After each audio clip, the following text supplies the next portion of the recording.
and today we are going to tell you everything about him and all his ups and downs. Why is Björn Borg such a great figure in tennis? You would say that there are so many players who are quite spectacular with the racket as well, and that is indeed true. Then what makes Borg such an icon? Honestly speaking, there isn't a huge specific reason, it's just his aura and style that makes him who he is. Part of the reason why Borg is so famous is because he is just so interesting to be watched, and the second thing is his very unique playing style. We are definitely going to talk about it in the later part of this video, so do keep watching to the very end. Borg was born just a bit farther away from Stockholm and was an only child. This one time, after winning a table tennis tournament, his dad gifted him a golden tennis racket. Like any other kid, Björn Borg was fascinated with the racket, but he went a step ahead. He became immersed in the sport as well. If you were a neighbor, you would have seen young Borg spending hours and hours hitting the tennis ball with his racket against a garage door.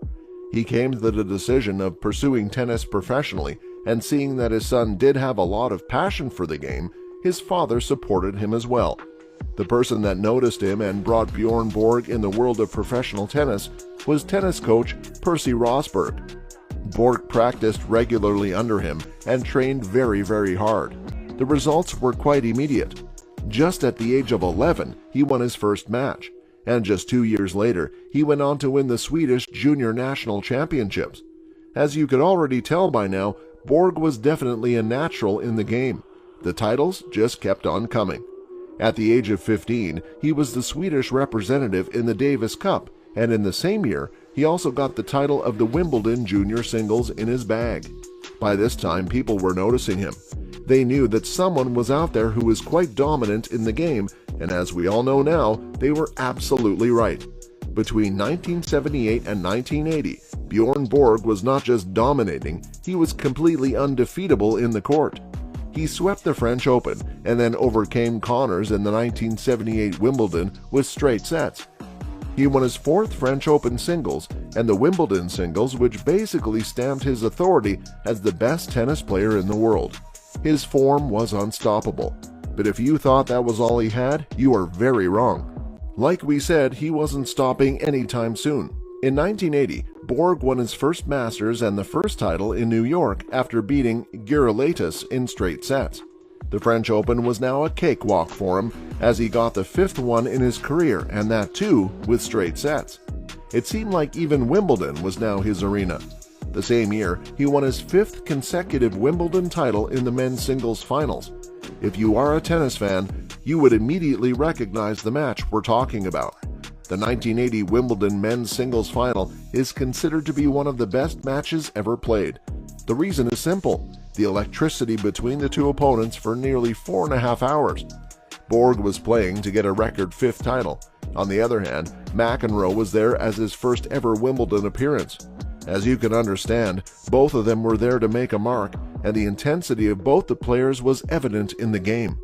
Both of them had something to prove and gave it all in the match, making it something that you should rather watch instead of us describing it to you. Just to give you an idea about how famous this match really is, did you know this was also part of a movie? Yes, that's right. The 2017 film Borg vs. McEnroe tells the story of these two facing each other off in this very match.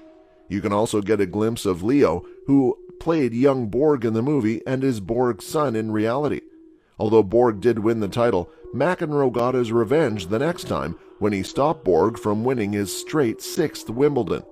Thanks to these two facing off, we also got one of the most famous pairs in the history of tennis. Do you know what the pair of Borg and McEnroe is nicknamed as? Tennis fans will surely do. They were called Fire and Ice because of their completely different natures on the court. Borg was known to be calm and composed and not give a single reaction to his opponents, and what can we say, his technique did work well. McEnroe was known to show his aggressive athletic-ness during the matches. Their rivalry was pretty famous and gave us some of the most spectacular matches in tennis. You would have thought that such an amazing career meant that Björn Borg was going to play a long way. After all, he was breaking records left and right. Just to name a few, he still has the unbroken record of 33 wins in the Davis Cup singles. The Grand Slam title at the French Open was only recently broken by Rafael Nadal. All of this would convince anyone that Borg was going to be in the circuit for a long time. But the shock came in 1982, when he suddenly announced his retirement. As you can imagine, it was a decision that no one could make sense of. Over all the interviews, Borg said he wanted to retire because playing tennis was no longer fun for him. In his own words, he wanted to start doing other things. Borg was just 26 years old when he took the decision, and the tennis world was quite at a loss, because let's face it, if he would have kept playing for a few more years, there would have been so many more records made for the history pages. A lot of people also had the view that he came to this conclusion because of a burnout ever since he lost to McEnroe in his last Grand Slam final at Wimbledon. In 1991, during the Monte Carlo Masters, he did attempt to make a comeback, but that was not really satisfactory. He was out of training for all those years, decided to go up against the modern racket with a wooden one, and things just weren't tied up right. The tennis world had lost a gem by then. After ending his tennis career, as he did say, Borg started to expand his passions. In 1989, he started a clothing line company. You have surely heard of Björn Borg. Oh no, not him. It is just his clothing line that sells high-end underwear. But quite opposite to the game of tennis, he didn't have straight success in this line. In fact, when he first started with his entrepreneur journey, he nearly went bankrupt, but as you can tell now, he is in a much better place. But let us come back to the question that we first asked you guys in the beginning of this video. What is so special about Björn Borg? At least you have some answers now. World record, a name in the House of Fame, and surprise decisions all add to Borg's character as an individual. But what made him very different from the rest was his playing style. His appearance with the long hair and headband became an icon in the game of tennis. If you have ever seen any of his matches, you would notice that he is bow-legged. In spite of that, he was extremely fast on the court. He was also quite strong enough to deliver a powerful topspin to his competitors. But what was even more unique was his slap shot styled backhand move. Have you seen that? Because that is not just astonishing, but somehow quite amusing to watch as well. It is actually very similar to the way a player would do slap shot in the game of hockey. But wait, how did Borg learn that? Simple, he also loved playing hockey when he was a kid. Not as much as tennis, which is pretty obvious, but we are sure that is exactly how he developed this special move. Although Björn Borg was in the world of tennis for just 10 years, we can all safely say that it was one of the most successful careers ever built in the game. Being ranked number 1 for 109 weeks, winning 11 Grand Slam titles, and 5 Wimbledon wins in a row is far away from an easy task, especially when no one else has done it. The retirement of Björn Borg. Now, if you're a die-hard tennis fan, you already know that Borg was a living legend. With his cool demeanor, devastating forehand, and signature headband, he dominated the courts and won over the hearts of fans around the world. But despite his incredible success, Borg's career was cut short in 1983 when he decided to call it quits at the tender age of 26. So what led Borg to make this surprising decision? Was it burnout, personal issues, a secret passion for another sport? Well, my dear friends, in this video, we're going to uncover the truth behind Borg's retirement and reveal some of the untold stories that have been kept hidden from the public eye for years. So grab your popcorn, settle in, and get ready to learn all about the fascinating world of Björn Borg.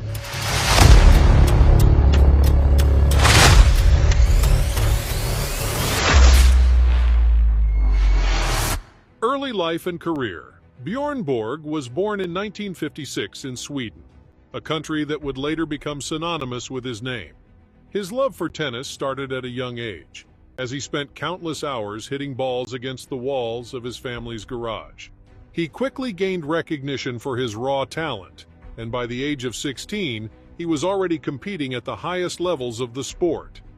However, it was in the mid-1970s that Borg truly emerged as a tennis phenom. With his chiseled physique, piercing eyes, and steely demeanor, he looked every inch the champion. Borg's athleticism was truly awe-inspiring as he moved across the court with grace and speed, returning shots that seemed impossible for anyone else. But what set him apart from his rivals was his mental toughness. as he fought every match like it was his last, inspiring fans worldwide with his unique playing style that combined power, finesse, and strategy in a way that had never been seen before. Despite all his success, Borg remained humble and dedicated to his craft. He continued pushing himself to his limits, both on and off the court, knowing that was the only way to reach his full potential. His unwavering passion for the sport and unshakable spirit made him a true inspiration for countless fans and players alike. Early success. Borg's early success was just a glimpse of what was yet to come. He was a tennis phenom, an unstoppable force that dominated the court with his incredible talent, technique, and steely resolve.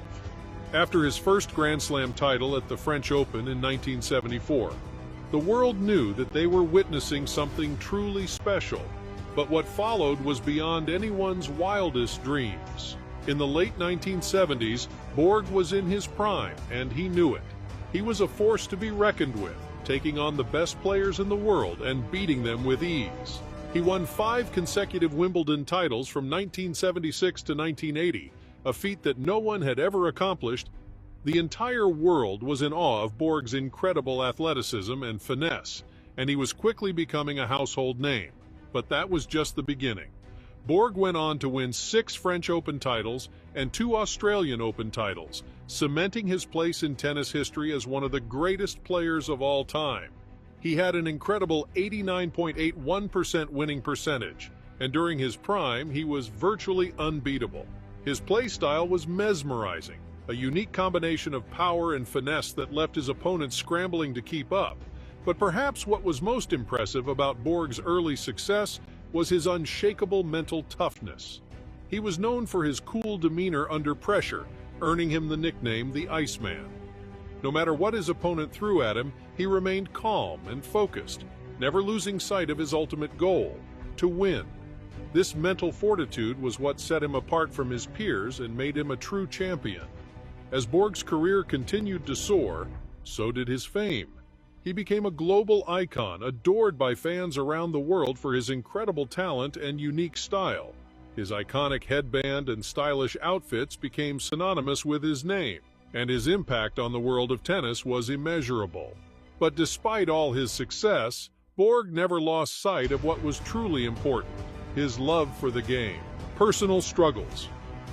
Björn Borg's introverted nature and private life made it difficult for anyone to know that beneath the glitz and glamour of the tennis world, he was fighting a personal battle.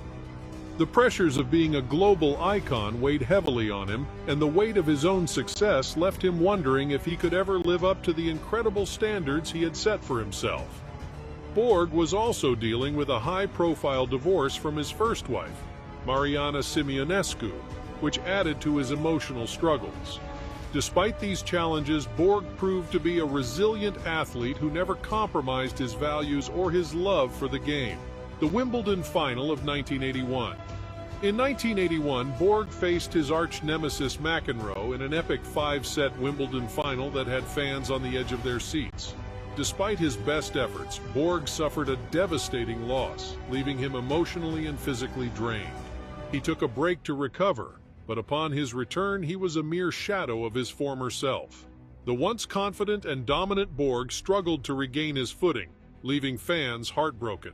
However, Borg was determined to rise above the challenge, showing the world that he was more than just a tennis player. He fought back, eventually reclaiming his status as one of the greatest athletes of all time, proving the power of resilience and perseverance. Struggles on the court. Borg's struggles on the court continued to plague him as he fought to regain his former glory. His once impressive results plummeted, leaving him reeling from a string of early exits from major tournaments. The crushing defeat at Wimbledon in 1982 was a major blow to his confidence, and he found himself questioning whether he still had what it took to compete with the best of the best. But Borg was not one to give up easily. He knew that the road ahead would be difficult, but he was determined to reclaim his position as one of the greatest tennis players of all time. The decision to retire. At the peak of his career, Björn Borg made a shocking announcement that left the tennis world in disbelief. At just 26 years old, he decided to retire from the sport he had dominated for so many years. Fans were stunned, wondering what could have caused this abrupt end to his illustrious career. Some speculated that it was the pressure and expectations that came with fame, while others suggested that personal struggles had taken their toll. Whatever the reason, one thing was certain: the sport had lost one of its brightest stars, leaving a void that would be felt for years to come. The real reasons behind retirement. Björn Borg's retirement in 1983 left the tennis world in shock. Fans and players alike were left wondering why one of the greatest players of all time had chosen to walk away from the sport at the young age of 26. In 1991, Borg finally revealed the real reasons behind his retirement in an interview with Sports Illustrated, and the truth was more dramatic than anyone could have imagined. Borg explained that his decision to retire was driven by a combination of factors, including burnout, exhaustion, and a desire to focus on his personal life. He had been living in the spotlight for over a decade, and the constant attention and pressure had taken a toll on his mental and physical health. But there were also personal issues that had not been widely reported, including a custody battle over his young son, Leo. Borg's personal struggles were compounded by the intense pressure to succeed on the court. He had won 11 Grand Slam titles and was widely regarded as one of the greatest tennis players of all time. But with each victory, the pressure to continue winning grew stronger. Borg felt like he was in a never-ending cycle of training, competing, and winning, and he couldn't see a way out. In the end, Borg realized that he needed to take a step back from the sport and focus on his own well-being. It was a difficult decision, but one that he knew was necessary. Borg's retirement sent shockwaves through the tennis world, but it also served as a wake-up call. It reminded everyone that even the greatest athletes can struggle with personal issues, and that mental and physical health should always come first. Despite his retirement, Borg remains one of the most beloved figures in tennis. His incredible talent and unwavering dedication to the sport continue to inspire fans and players around the world. His legacy lives on, not just in his 11 Grand Slam titles, but also in his willingness to prioritize his own well-being above all else. And that's a wrap on our exploration of the untold story of Björn Borg's retirement.